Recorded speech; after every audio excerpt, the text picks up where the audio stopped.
కూటమి ప్రభుత్వం ఏర్పాటై ఏడాది పూర్తవుతుంది. అయితే ప్రభుత్వంలో రెవెన్యూ పరిస్థితి ఎలా ఉంది? ఆంధ్రప్రదేశ్లో ఉద్యోగస్తులు సంతృప్తిగా ఉన్నారా లేరా? ఏపీజేఏసీ అమరావతి చైర్మన్ బొప్పరాజు వెంకటేశ్వర్లు గారు మనతో ఉన్నారు. ఆయనతో మాట్లాడి మరిన్ని విషయాలు తీసుకుందాం. సార్ నమస్తే అండి. సార్ ఎలా ఉంది గవర్నమెంట్ ఏర్పాటైనాక మీరు ఏపీజేఏసీ అమరావతి చైర్మన్గా ఉన్నారు. ఎలా ఉంది ఇది గవర్నమెంట్ పరిస్థితి ఎలా ఉంది? ప్రస్తుతం ఎంప్లాయీస్ ఎలా ఉన్నారు? సాటిస్ఫాక్షన్ ఉన్నారా లేరా? ప్రధానంగా మాకు కొత్త ప్రభుత్వం వచ్చిన తర్వాత జీతాలు 1వ తారీఖు, పెన్షన్లు 1వ తారీఖు వస్తున్నందువల్ల గత సంవత్సర కాలంగా సంతృప్తిగా ఉన్నమాట వాస్తవం. ఎందుకంటే గతంలో జీతాలు 1వ తారీఖు కాకుండా 20వ తారీఖు దాకా వేస్తూనే ఉండేటువంటి పరిస్థితి. ప్రధానంగా పెన్షన్దారులు అయితే చాలా తీవ్ర ఆందోళనకు గురైనటువంటి పరిస్థితి. పెన్షన్ ఎప్పుడు వస్తుందో తెలియక. కానీ దాన్ని ఈ ప్రభుత్వం కూటమి ప్రభుత్వం వచ్చిన తర్వాత సెటరేట్ చేసి మ్యాక్సిమం 1వ తారీఖు 70% అయిపోతే మిగిలిన 30-40% 2-3 తారీఖుల్లో కంప్లీట్ అయ్యే విధంగా ఏదైతే చేస్తున్నారో దానికి మేము నిజంగానే చాలా సంతృప్తిగా ఉన్నాం. ఎందుకంటే జీతాలు మా పెన్షన్ తీసుకోవటం అనేది అది మా గౌరవంగా ఫీల్ అవుతాం కనీసం. లేకపోతే సమాజంలో మమ్మల్ని చులకన చూసే పరిస్థితి ఉండేది. సో ఆ పరిస్థితి ఈరోజు లేనందుకు సంతోషంగా ఉంది. అయితే మిగిలినటువంటి అంశాలు అనేక అంశాలు ఉన్నాయి. ఇందులో ప్రధానంగా కొత్త పిఆర్సీ మొదలు పెట్టాలి. అది కానీ బకాయిలు ఏదైతే 20,000 కోట్ల పైచిలుకున్నాయి అది రావాలి. సో అందులో కూడా ఒక ప్రయత్నం చేశారు ఈ ప్రభుత్వం వచ్చినాక. బకాయిలు 25,000 కోట్లు దాకా ఉంటే అందులో కూడా కేంద్ర ప్రభుత్వం నుంచి వచ్చి ఒకసారి 5,000 కోట్లు వస్తే అందులో మాకు 1,000 కోట్లు ఇచ్చారు. రెండోసారి 10,000 కోట్లు వస్తే అందులో మాకు 6,000 కోట్లు కేటాయించడం. ఇలా అంటే మమ్మల్ని మర్చిపోకుండా ఏదో ఒక దశలో మాకంటూ కొంత బకాయిలతో కూడా చూస్తున్నందువల్ల కొంతవరకు ఉపశమనమే తప్ప పూర్తిగా అంటే పిఆర్సీకి ముందు ఐఆర్ ఇవ్వటం అనేది సాంప్రదాయం కొన్ని దశాబ్దాలుగా ఉంది. ఆ ఐఆర్ విడుదల మీద కూడా మరి ఉద్యోగుల్లో కొంత ఆందోళన నెలకొంది. ప్రభుత్వం ఎప్పుడు ఇస్తుంది ఏందనేది. సో దాని పరంగా ఇప్పుడే మేము కూడా ఉద్యోగ సంఘాల పక్షాన ప్రభుత్వంతో లైజన్ చేయడానికి మొదలుపెట్టాం. అంటే గత గవర్నమెంట్లో మీరు భారీ ఎత్తున నిరసన చేసినటువంటి పరిస్థితి కూడా ఉంది. అన్ని సంఘాలు కలిసి విజయవాడ బీఆర్టీసీ వేదిక అటువంటి ఉద్యమాలు చేసే పరిస్థితి వచ్చే అవకాశం ఏమైనా ఉంటుందా? మళ్ళీ గౌరవ ముఖ్యమంత్రి గారు సుదీర్ఘమైనటువంటి అనుభవం గలవారు. బహుశా అటువంటి ప్రక్రియకి వెళ్ళనిస్తారని నేనైతే అనుకోవట్లేదు. కారణం ఆయన ఉద్యోగులు, ఉద్యోగ సంఘ నాయకులు మేమేంటో అన్నీ కూడా చాలా బాగా తెలిసినటువంటి గౌరవ ముఖ్యమంత్రి వర్యులు. కాబట్టి అంత ఉద్యమం దాకా తీసుకెళ్ళకపోవచ్చు. ఎందుకంటే ఆ అవసరం కూడా ఆయన గమనిస్తారనుకుంటున్నాం. సో తప్పకుండా అనివార్యమైనప్పుడు ఇప్పుడు మా యొక్క డిమాండ్స్ని మేము ప్రభుత్వంతో వీలైనంత మంచితనంగానే మేము చేసుకోవాలి. ఎందుకంటే రాష్ట్ర ఆర్థిక పరిస్థితులు కూడా మాకు కూడా ఒక ఉద్యోగిగా అలాగే ఒక ప్రౌరుడిగా మాకు కూడా కొన్ని ఇబ్బందులు తెలుసు. కాబట్టి మేము తప్పకుండా గౌరవ ముఖ్యమంత్రి గారు మా సమస్యల్ని సామరస్యపూర్వకంగానే ముందు ప్రయత్నం చేస్తాం. మరి కానప్పుడు మాకు మా పందా ఏదైతే ఉందో ఆ పందాలో మేము వెళ్ళేందుకు కూడా ప్రయత్నం చేస్తాం. ఏపీజేఏసీ అమరావతిగా గత ప్రభుత్వ హయాంలో మీకు ఏదైనా సమస్యలు ఉంటే డైరెక్ట్గా సీఎంని కలిసేటువంటి పరిస్థితి లేదు అనేటువంటిది బహిరంగ సత్యం. కింద ఉన్నటువంటి సలహాదారులను కలవటం, ఏదైనా మంత్రిని కలవటం జరిగేది. ఇప్పుడు డైరెక్ట్గా ఇక్కడ సీఎంతో యాక్సెస్ ఉందా? అదేం సేమ్ గవర్నమెంట్లో లాస్ట్ గవర్నమెంట్ పరిస్థితి ఉందా మీకు? ఇప్పటి వరకు అయితే కారణాలు మనకు తెలియదు. కానీ ఇంతవరకు గౌరవ ముఖ్యమంత్రి గారితో ఉద్యోగస్తులకు సంబంధించినటువంటి సమస్యల మీద ఎలాంటి చర్చలు కానీ ఎలాంటి సంబంధించినటువంటి ఇష్యూలు వారి దగ్గర వారి స్థాయిలో రాలేదు. అయితే మేము ఎప్పుడైతే మా ఉద్యోగుల సమస్యలు పరిష్కరించాలి, ప్రభుత్వం పిఆర్సీ ఏర్పాటు చేయాలి, బకాయిల గురించి చెప్పాలని మొదలుపెట్టామో గత 2 మాసాలుగా వెంటనే ప్రభుత్వం గమనించి తెలుసుకొని ఇప్పుడు హెచ్ఓడి స్థాయిలో అంటే హెడ్ ఆఫ్ డిపార్ట్మెంట్లు, సంబంధిత సెక్రటరీ స్థాయిలో ఫైనాన్షియల్, నాన్ ఫైనాన్షియల్ విడగొట్టి అన్ని ఉద్యోగ సంఘాలతో ఒక విడత చర్చలు పూర్తి అయిపోయినాయి. అంటే మేలో 28, 30 2 తారీఖుల్లో పూర్తి చేశారు. బహుశా నెలాఖరికి చీఫ్ సెక్రటరీ గారి స్థాయిలో అంటే joint staff council chief head ఆయన.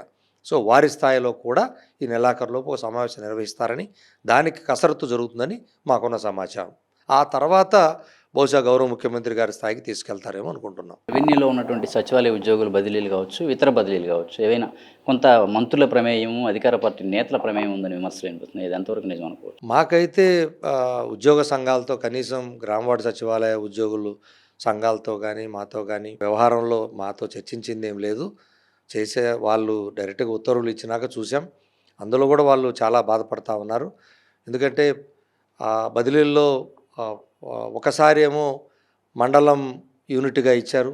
ఇప్పుడు ఒకసారేమో అంతకుముందేమో గ్రామం యూనిట్గా చేస్తే చాలు, నేటివ్ విలేజ్ లేకపోతే చాలన్నారు. ఇప్పుడేమో నేటివ్ మండలంలో ఉండకూడదని చెప్పి అంటున్నారు.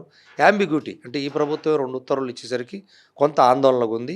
అదేదో వాళ్ళతో చెప్పి ఇదిగో ఈ పరిస్థితుల్లో ఈ కారణాల చేత ఇక నుంచి ఇదే పాలసీ తీసుకుంటున్నామంటే తప్పదు.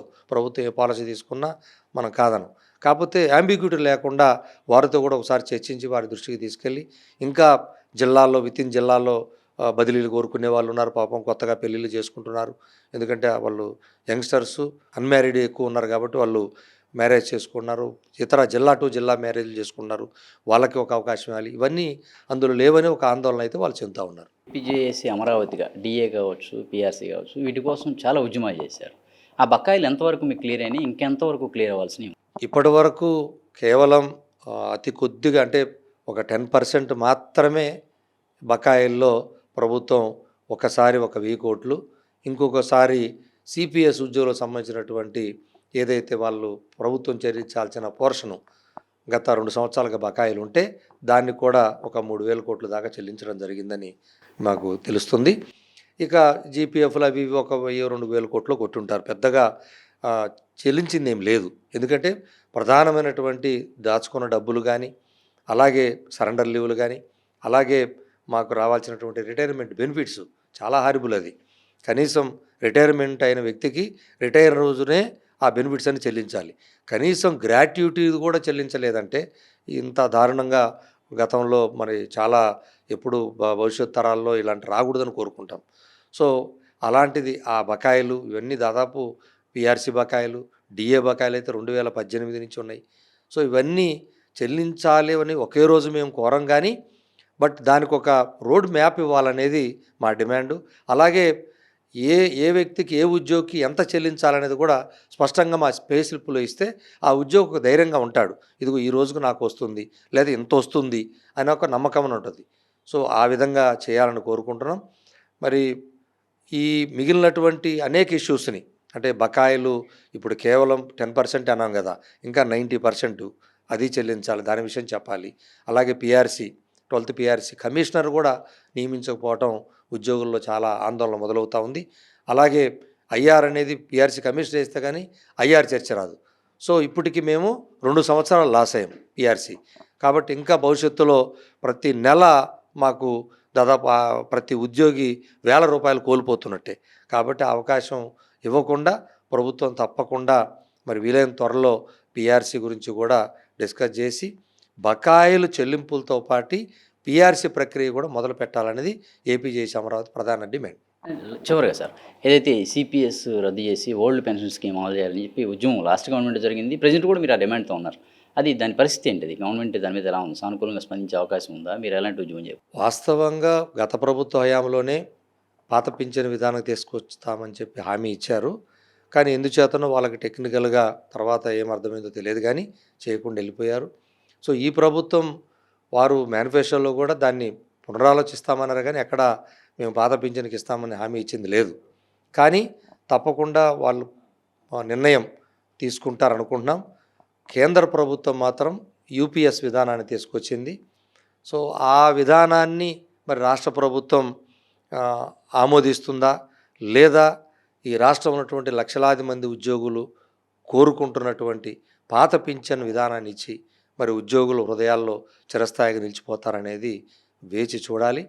మేమైతే ఎక్కడ ఏదో ఒకసారి ఎమ్మెల్యేగా, ఒకసారి ఎంపీగా, ఒకసారి అసెంబ్లీలోనో, ఒకసారి పార్లమెంట్లోనో అడుగు పెడితే ఎన్నిసార్లు వాళ్ళు గెలిస్తే అన్ని పెన్షన్లు తీసుకునే రాజకీయ నాయకులకి ప్రజాసేవ కోసం వచ్చే వాళ్ళకి పెన్షన్ ఇస్తున్నప్పుడు 35 సంవత్సరాలు 40 సంవత్సరాలు సుదీర్ఘ సేవలు చేసి ఇక ఈ పనికిరానటువంటి వయసులో 62 ఏళ్ల వయసులో కనీసం పెన్షన్ని 50% కూడా లేకుండా పెన్షన్ను ఎప్పటికప్పుడు ధరలకు అనుగుణంగా పెంచే అవకాశం లేకుండా చేయటం అనేది చాలా దుర్మార్గమైన చర్య.